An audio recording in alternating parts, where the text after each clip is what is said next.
نہ یہ سکتے ہو. کبھی کبھی شاعر نے کہا تھا حاصل شہید عشق ہوتا نہ جانیو, حاصل شہید عشق ہوتا نہ جانیو, مر کر ملی ہے زندگی جاویدان ہے, مر کر ملی ہے زندگی جاویدان ہے. اللہ اللہ موجود کے زندہ ہو جاتے ہیں جو مرتے ہیں حق کے نام پر, زندہ ہو جاتے ہیں جو مرتے ہیں حق کے نام پر. اللہ اللہ موت کو کس نے مسیحا کر دیا, اللہ اللہ موت کو کس نے مسیحا کر دیا. رات شہدائی کرام کی زیادہ قریبہ ہوتی ہے کہ شہید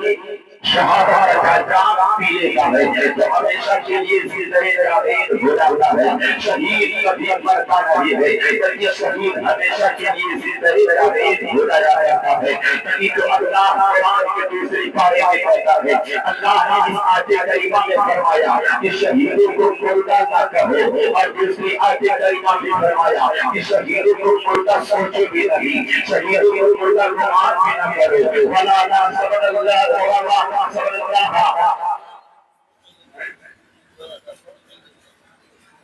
وَلَا تَحْسَبَنَّ الَّذِينَ قُتِلُوا فِي سَبِيلِ اللَّهِ أَمْوَاتًا, جو شہید کر دیے جائے ہوئے مردہ نہ کہو, مردہ نہ سوچو, مردہ گمان بھی نہ کرو. تو ایک آیت کریمہ میں اللہ نے مردوں سے شہیدوں کو مردہ کہنے سے منع کیا ہے, اور دوسری آیت کریمہ میں اللہ نے مردوں سے شہیدوں کو مردہ سوچنے سے بھی منع کر دیا ہے. کبھی تو شہداء کرام کی زندگی ہے, اللہ کی فرماتے ہیں الا اولیاء اللہ لا اللہ کے ولی مرتے نہیں ہیں بل ينتقلون من دار الى دار, مگر ایک گھر سے منتقل ہو کر کے دوسرے گھر چلے جاتے ہیں. مجھے کہنے دے دو اللہ کے ولیوں کی شان یہ ہے تو اللہ کے شہیدوں کی شان کیا ہوگی. اللہ جب آپ شہیدوں کی شان یہ ہے تو اسلام کی راہ میں جنہوں نے شہادت کا جام دیا ہے ان شہیدوں کا حال ہوگا. کربلا میں پڑتے ہوئے صحرا میں 3 دن کی بھوک اور پیاس کا برداشت کر کے جس حضرت علی اکبر نے اپنی جوانی قربان کر دی ہو, اس علی اکبر کی شہادت کا کیا جواب ہو سکتا ہے. حضرت قاسم نے اپنی جوانی کو کربلا کے میدان میں شہید کر دیا ہو, حضرت قاسم کی شہادت کا کوئی جواب نہیں ہو سکتا ہے. حضرت عباس قربان نے دونوں غازیوں کو بتا کر کے شہادت کا جام پی لیا ہو, حضرت عباس کی شہادت کا کوئی جواب نہیں ہو سکتا ہے. اور حسین ابن علی راہ روشن سے مصطفیٰ حسین جو ساگاہ مصطفیٰ حسین راہ سارے مصطفیٰ حسین نور الہ علی مصطفیٰ حسین جس کے بارے میں نبی فرماتے ہیں حسین ابن و حسین, وہ حسین ابن علی جو محبت کی ہوئی سلام اپنے جسم کو لے کر کے اپنے نگاہوں کے سامنے اپنے جوان بیٹی کی لاش اٹھا کر کے اپنے نگاہوں کے سامنے حضرت قاسم کی لاش اٹھا کر کے حضرت سیدنا حضرت علی اکبر کی لاش اٹھا کر کے حضرت عباس کی لاش اٹھا کر کے رکھ چکا ہو, زخموں سے چور ہو چکا ہو, مگر حضرت باب آتی ہے کہ نہیں اسلام میں لوگی محبت کی ہوئی مذہب لے کر کے حسین ابن علی محبت کی ہوئی مذہب لے کر کے آپ صدقہ میں اپنا سر کٹا دیتے ہیں, دنیا کو بتا دیتے ہیں. حسین سے کٹا کرتا ہے اپنے ہاتھ میں زند نہیں رہ سکتا ہے, اس لیے یہ مرد حضرات کے آگے حسن سے رہے اور سر کا آسا سے ہے لیکن سر کا آسا سے رہے. نعرہ تکبیر, نعرہ رسالت, مصطفی اعلی حضرت ذکر شہید اعظم کے نعرہ تکبیر, نعرہ رسالت. آج ہم اسی حسین ساتھیوں کی شہادت آپ کے سماعت کرنی ہے. دل دھام کے بیٹھے حسین ساتھیوں کی شہادت ہے کہ ظالم سے ظالم انسان کے سامنے بھی حسین ساتھیوں کی شہادت بیان کر دیا جائے تو آپ سے آنسو جاری ہو جاتے ہیں. حسین ساتھیوں کی شہادت کا حال یہ ہے کہ حسین شہید کرنے کے بعد جب یزیدیوں کے سامنے حسین ساتھیوں کی تکرار شہادت بیان کی جاتی ہے تو کئی یزیدی زار ہونے لگتے ہیں. اس لیے یزید لشکر کے ساتھ حسین کو جو قتل کر دیا مگر بعد میں چند یزیدیوں کو احساس ہوا کہ ہم نے یہ کیا کیا، اس نبی کا کلمہ پڑھا، اس نبی کے نواسے کو شہید کر دیا، اس نبی کا کلمہ پڑھا ہے، اس کی نبی کے بیٹے کو تڑپا تڑپا کے شہید کر دیا ہے، اس رسول کا کلمہ پڑھ کر ہم مسلمان بنے ہیں، اس کی نبی کی بیٹی فاطمہ کے بیٹے کو ہم نے تڑپا کے میدان کربلا میں شہید کر دیا ہے۔ حضرات یزیدیوں نے بھی آنکھوں سے آنسو چند یزیدیوں نے بھی جاری کر دیے تھے، تاریخی نام اٹھا کر یزیدیوں نے افسوس کیا تھا کہ کاش ہم دنیا میں پیدا نہ ہوتے اور حسین کے خون سے ہمارا آخر ٹھیک نہ ہوتا،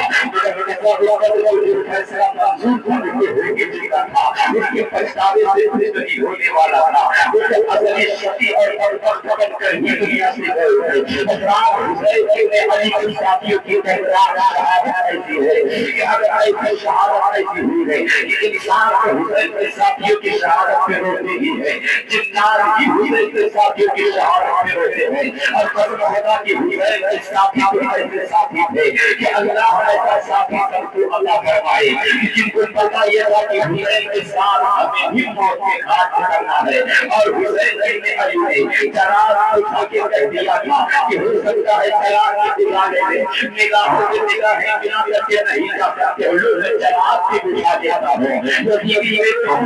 سے ہو چکے ہیں۔ رات کے سناٹے میں حسین نے چراغ کو بجھا دیا، اپنے ساتھیوں سے کہا میرے ساتھیوں، تم نے اب تک حسین کا جو ساتھ دیا ہے بہت ساتھ دیا ہے، اب تو یزیدی حسین میں خود کی کافی ہو چکے ہیں، میں نے چراغ بجھا کے اندھیرا کر دیا ہے، میرے ساتھیوں اندھیرے میں نکل جاؤ، تمہاری جان کو بچ جائے گی، تمہاری بیویاں بھی رونے والی نہیں گی، تمہارے بچے یتیم نہیں ہوں گے۔ تھوڑی دیر کے لیے جو ہم سناٹا کھایا رہا، حسین میں سوچا ہو سکتا ہے کوئی ساتھی چلا گیا ہے، مگر حسین نے چراغ کو دیکھا کہ ساتھی پہلے بیٹھے اپنی ساتھی بیٹھے ہوئے ہیں، کوئی گیا کسی کو اٹھانے والے تیار نہیں ہے، حسین کی آنکھوں میں آنسو آ جاتے ہیں، اللہ نے مجھے ایسے ساتھی دیا ہے کہ چراغ کو جا کے ہم نے اندھیرا کر دیا کہ اندھیرے کا فائدہ اٹھا کر کے چلے جاؤ، مگر کوئی بھی ساتھی نہیں گیا ہے، اللہ میرے ساتھیوں کا بھرپور سلامت رکھنا، اللہ اکبر کبیرہ، حسین اس کی ساتھیوں میں ساتھی بنا،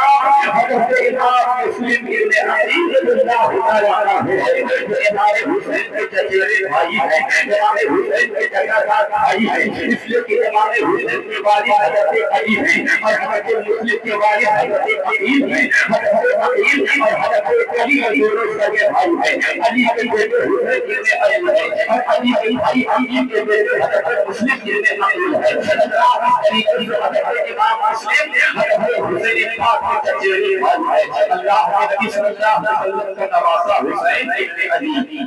مدینہ طیبہ کے حضور کے مکہ میں آتے ہوئے تشریف فرما ہو کرتے ہیں۔ پھر آپ سے یہاں تک سنا تھا جب آپ مکہ مکرمہ کے اندر آ گئے تو ایک پناہ گزین کی حیثیت سے باہر آنے لگے، نہ تو یزید کے خلاف آپ نے کوئی عالم بغاوت کیا، نہ تو یزید کی مخالفت میں آپ نے لوگوں سے بیعت کا مطالبہ کیا، نہ تو یزید کے خلاف آپ نے کوئی لشکری کام شروع کیا، نہ تو یزید کے خلاف آپ نے جنگ کی تیاری کی، نہ تو یزید کے خلاف آپ نے لشکر کی تیاری کیا۔ ایک سردار کی حیثیت سے پناہ گزین کی حیثیت سے مکہ کی سرزمین پر اہل بیت رسالت کے خاندان کو لے کر کے رہنے لگے حسین ابن علی۔ یہ بات پتہ چلتی ہے کوفہ کے شیعوں کو پتہ چلتی ہے، شیعہ نے علی کو پتہ چل جاتی ہے، وہیں پرانے علی کو پتہ چل جاتا ہے، تو وہاں سے وہ لوگ خط لکھنا شروع کر دیتے ہیں۔ سلیمان ابن سرد کے مکان پر کوفہ کے شیعہ جمع ہوتے ہیں، کوفہ کے شیعہ نے علی جمع ہوتے ہیں، وہیں پرانے علی جمع ہوتے ہیں، وہیں پرانے اہل بیت جمع ہوتے ہیں، اور جمع ہونے کے بعد آپس میں مشورہ کرتے ہیں کہ امیر معاویہ کا انتقال ہو چکا ہے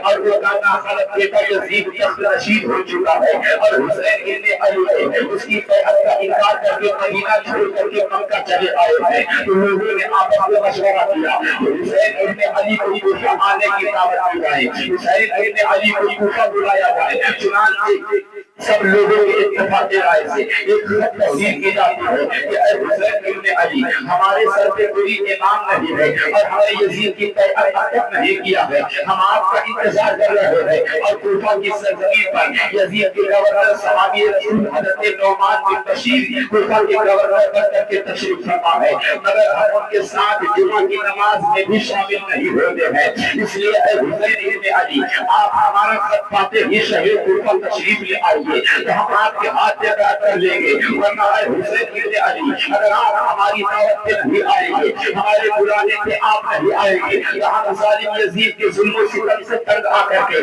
یزید کے ہاتھ پہ ہاتھ دے دیں گے۔ اور اگر حشر کے میدان میں آپ کے نانا جان مصطفیٰ نے پوچھ لیا کہ جب میرا نواسا حسین تمہارے درمیان موجود تھا تو تم نے حسین کے ہوتے ہوئے یزید کو خلیفہ کیوں مانا، یزید کی قیمت کیوں مانا؟ تو اے حسین ابن علی، ہم حشر کے میدان میں خدا کے سامنے یہ بھی کہیں گے، تمہارے نانا جان مصطفیٰ کے سامنے یہ بھی کہیں گے کہ ہم نے حسین کو بلایا تھا مگر آپ کے نماز سے حسین آئے نہیں تھے، اس لیے ہم سارے عارفین کے ظلم و ستم سے برقرار کر کے ہم نے اس کے ہاتھ میں ہاتھ دے دیا تھا۔ تو حسین ابن علی، حشر کے میدان میں نانا جان کو آپ کو جواب دینا ہوگا۔ اللہ اکبر کبیرہ۔ وہی قاری علی نے ایسا خط لکھا کہ ہم سنتے ہی حسین ابن علی مجبور ہو جاتے ہیں کہ بات تو حشر کے میدان میں آ چکی ہے، اگر ہم کوفہ جاتے نہیں ہیں تو یہ لوگ یزید کو خلیفہ تسلیم کر لیں گے۔ حشر کے میدان میں اگر نانا پوچھیں گے کہ حسین کے ہوتے ہوئے تم نے یزید کو خلیفہ کیوں مانا ہے تو یہ لوگ بھی کہہ کر کے پیچھا چھڑا لیں گے،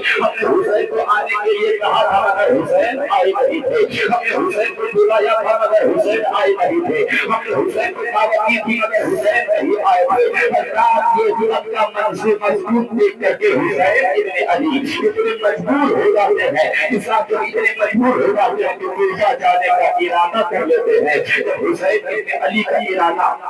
مکہ کے بڑے بڑے صحابیوں کو پتہ چلتا ہے کہ حسین کوفہ جانے کی بات کرتے ہیں تو کوفہ والوں کی بے وفائی صحابہ کو پہلے ہی پتا تھی، کوفہ والوں کی غداری صحابہ کو پہلے ہی معلوم تھا، کوفہ کے لوگوں کی بدعہدی اور غداری سے صحابہ پہلے ہی سے واقف ہے۔ اس لیے حضرت عبداللہ ابن زبیر آتے ہیں، حضرت ابو سعید صحابی رسول خدری آتے ہیں، حضرت ابو سعید خدری آتے ہیں، صحابی رسول حضرت ابو واقد لیثی آتے ہیں، صحابی رسول حضرت عبداللہ ابن عمر آتے ہیں، اجلہ اصحاب کرام حضرت بارگاہ حسینیت ہوتے ہیں اور حسین پاک کے دربار میں حاضر ہو کر کے حسین کو روکنے کی کوشش کرتے ہیں۔ اور حسین ابن علی، یہی وہ کوفہ کے لوگ ہیں جو آپ کے باپ علی سے غداری کر چکے ہیں، یہی وہ کوفہ کے لوگ ہیں جو آپ کے بھائی حسن مرتضیٰ سے غداری کر چکے ہیں، یہی وہ کوفہ کے لوگ ہیں جو آپ کو بلا رہے ہیں، اہل بیت رسالت سے بے وفائی پہلے کر چکے ہیں، آپ کے باپ علی مرتضیٰ سے بے وفائی کر چکے ہیں،